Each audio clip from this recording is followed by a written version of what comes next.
Tesla being down this morning has absolutely nothing to do with DeepSeek and probably had very little to do with DeepSeek yesterday. I think it's positioning for Thursday. I mentioned multiple times that I thought that investors would take Tesla down a bit going into the earnings call. That it would be a drip, drip, drip, that every day we'd see it dripping down. I think those are my exact words. I don't know.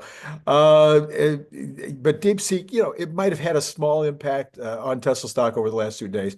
But as you'll see, the DeepSeek story is kind of fading out, even though NVIDIA is not getting a pop from this fading story.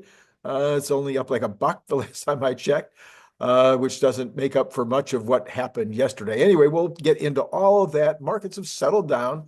And I think you would have actually been thrilled and surprised if I had suggested that Tesla would be at, in the range of 390 to 410 by this time. If I suggested that back last July or August or September or October, oh yeah, that's right, I did.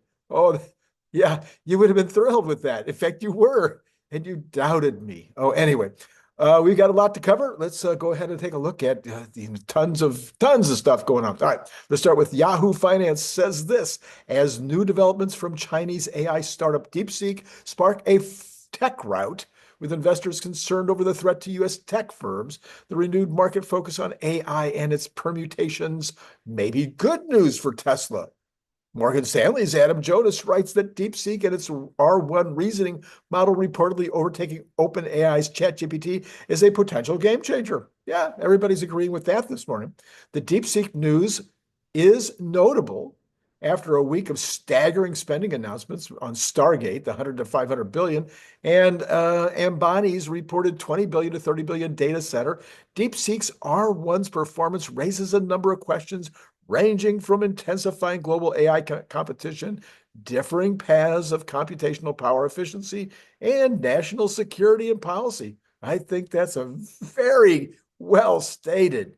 Anyway, Jonas believes that while DeepSeek and ChatGPT Live in the space of chatbots and virtual assistants is embodied AI, are physical objects harnessing AI to power functionality.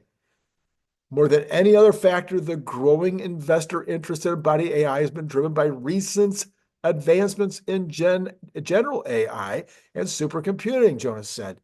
For Tesla, this means advancements in AI, whether inspired by OpenAI, DeepSeek, or Tesla itself, will help the millions of vehicles it has around the globe that are using full self-driving software like autopilot or full self-driving to eventually be converted to robotaxis.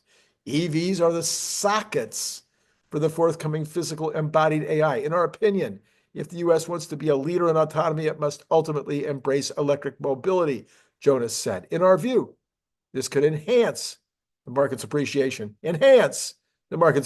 for what Tesla brings to the table beyond the EV market. And this also means a demand for visual data, which Tesla collects in droves. Just as chatbots need textual data to train LLM foundational models, physical robots need vision data to train their VLA, vision language actuation foundation models, according to Jonas. That brings us to the discussion of robots, where Tesla and CEO Elon Musk are increasingly bullish on the prospects of the Optimus robot. Embodied AI will empower Optimus, and renewed focus on this kind of AI development and efficiency comes from products like DeepSeek. AI could boost this business for Tesla. Musk has predicted there will be 500,000 Optimus robots in service by 2027, a $1 trillion total addressable market. There's also a national security element that could fuel more spending. This is important. Government focus on what embodied AI means not only on the roads, but also with drones and a military campaign, for instance, will fuel more spending and investor attention on the embodied AI theme. So what you've got is drones. We've got to think about not just drones, little tiny drones that you lift up and they fly around and inspect farmland. No, we're talking about giant drones that fly in the air, including aircraft, Boeing 747s are drones. Okay, we're talking about ground drones like a robot, these dogs, etc. These are all drones. We're talking about underwater, lots and lots of underwater drones that are being used as potential military as well as exploratory kinds of products. Advancements in general AI LLM directly impacts the advancement of foundational model trainings for robotics. Morgan Stanley and Joe's maintain their top pick rating for Tesla with a 430 price target. Investopedia says this: analysts expect Tesla to post revenues of $27.35 billion for the fourth quarter, with net income expected to come in at $2.33 billion or 66 cents.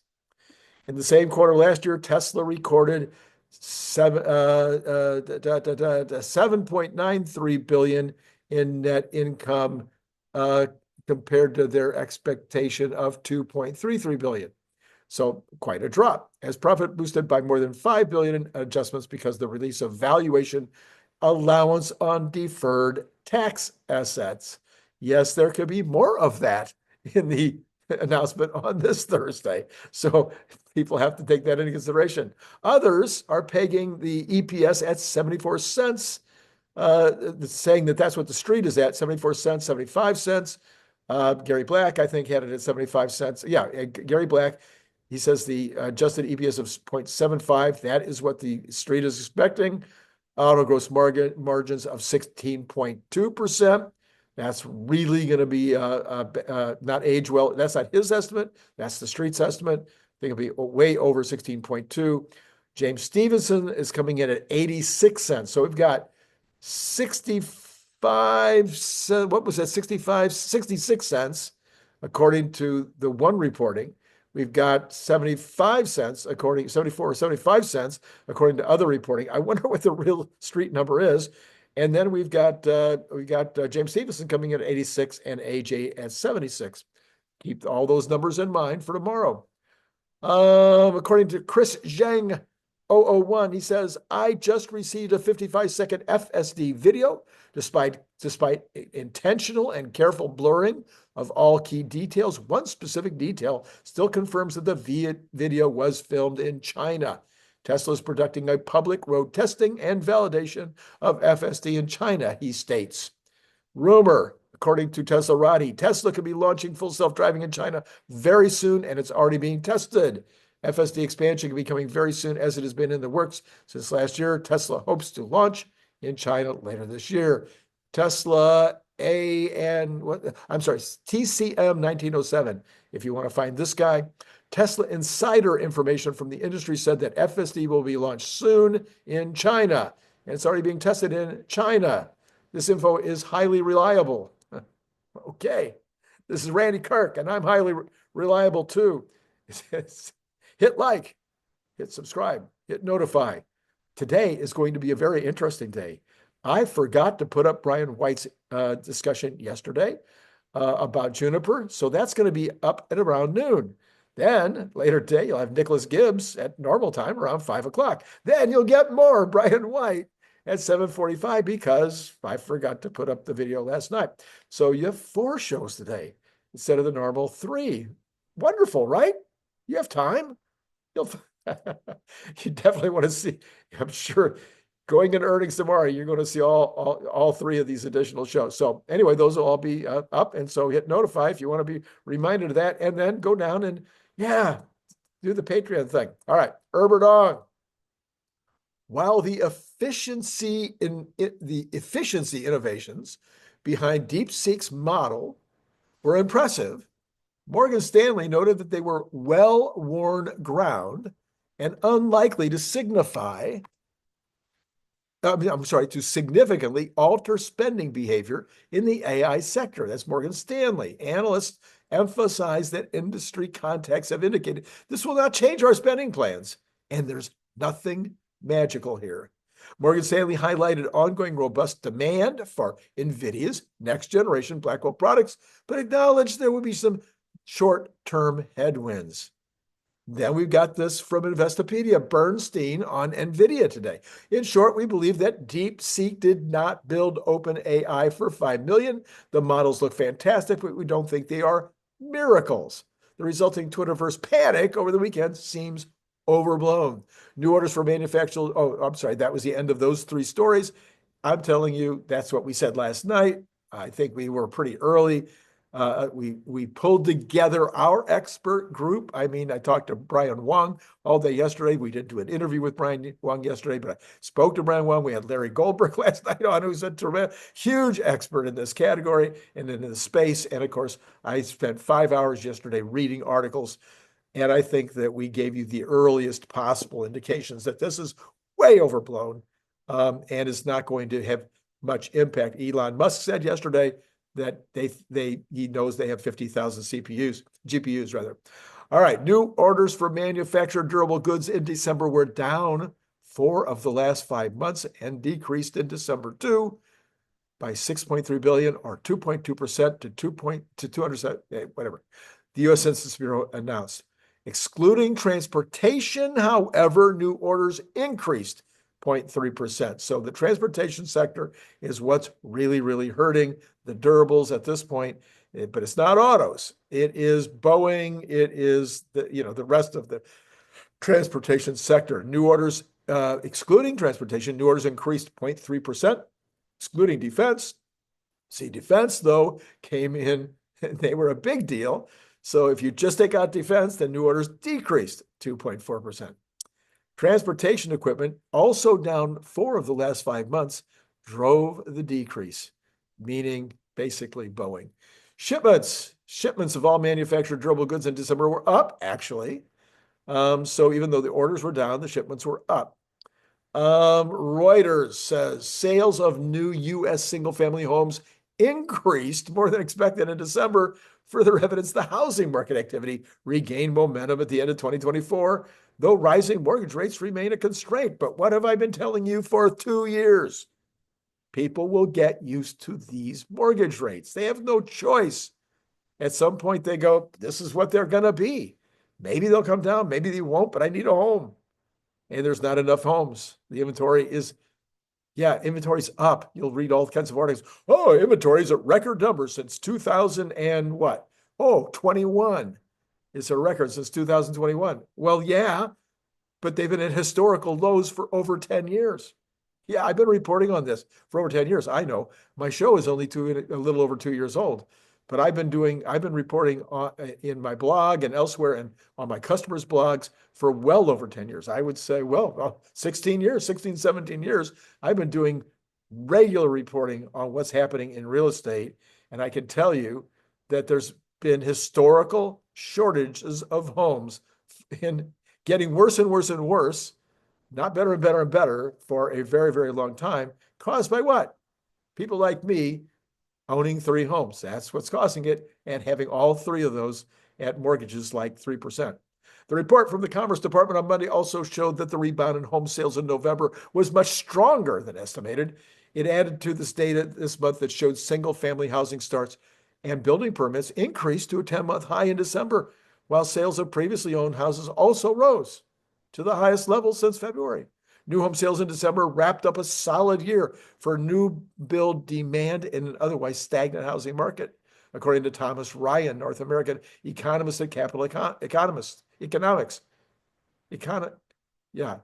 We expect new home sales to continue to grind higher this year. So do I. New home sales rose 3.6 to a seasonally adjusted annual rate of 698,000. Of course, they used to be over 1 million all the time.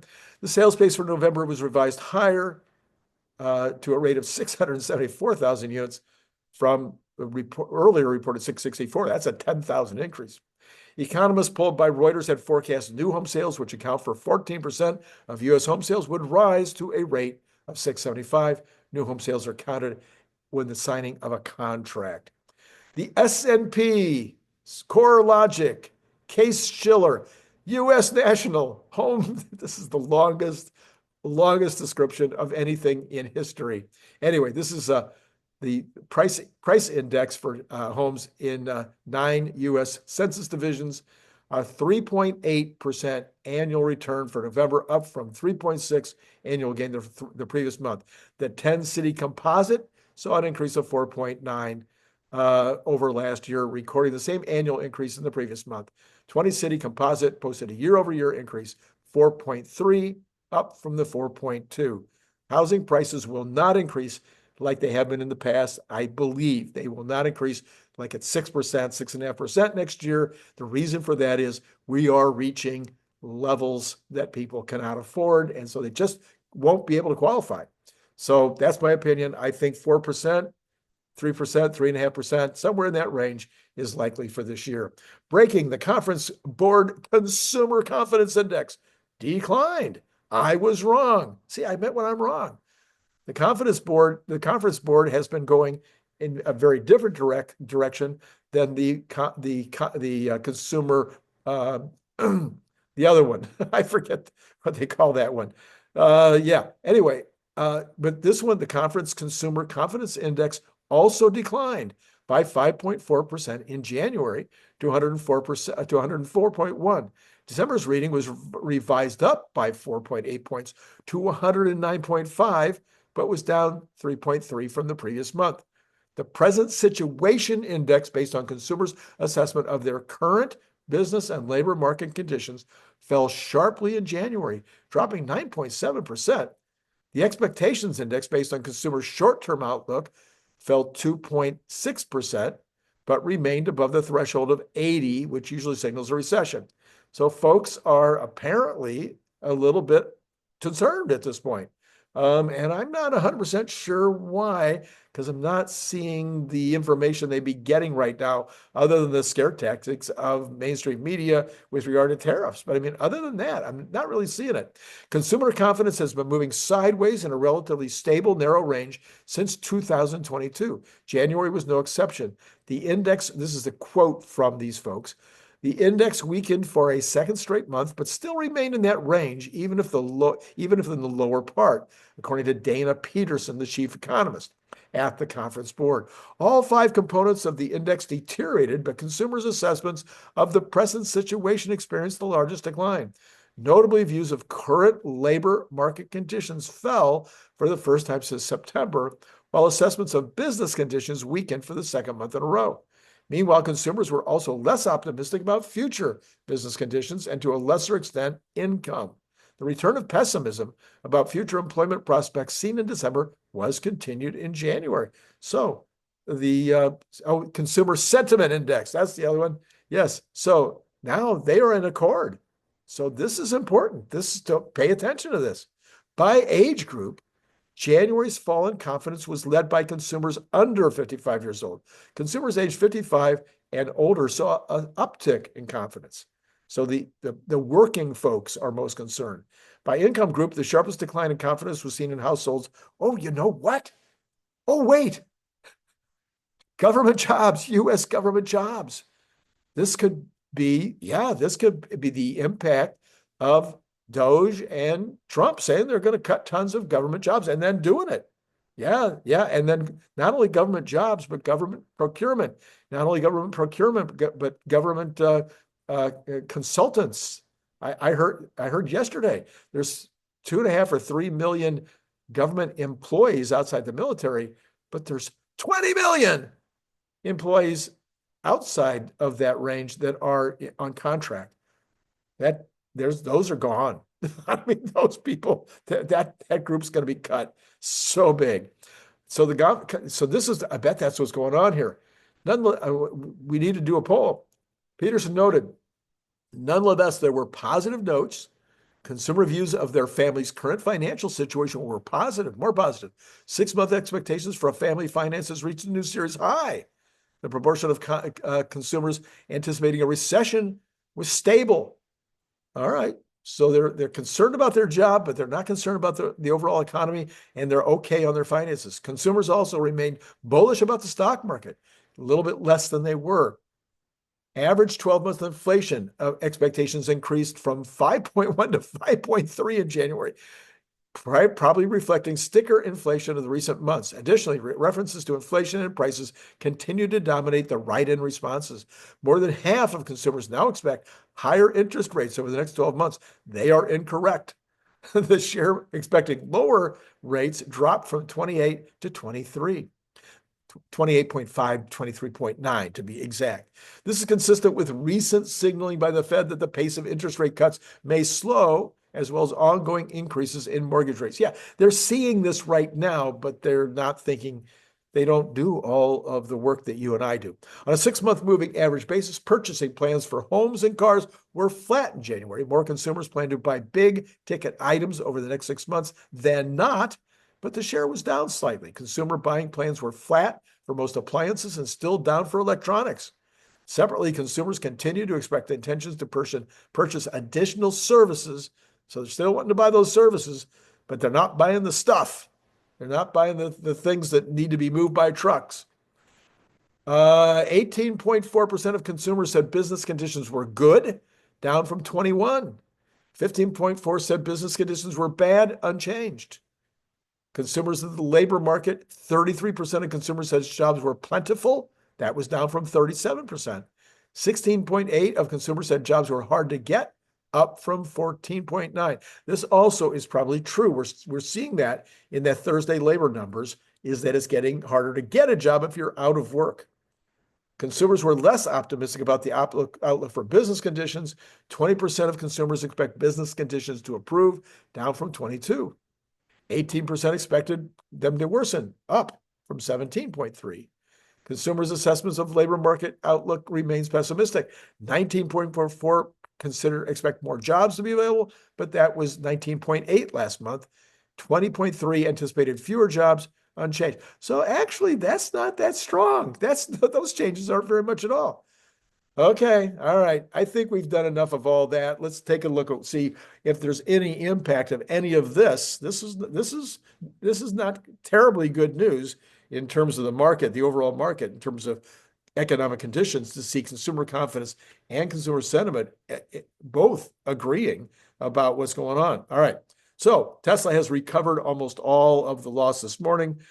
I mean, it was down 7 at the worst. It's now down 365. Okay, it's recovered half the loss. That would be a better way to say it. Dow Jones up 129, NASDAQ up 203, recovering a bunch of yesterday. Well, again, not a bunch, because it was down like 600 or something yesterday.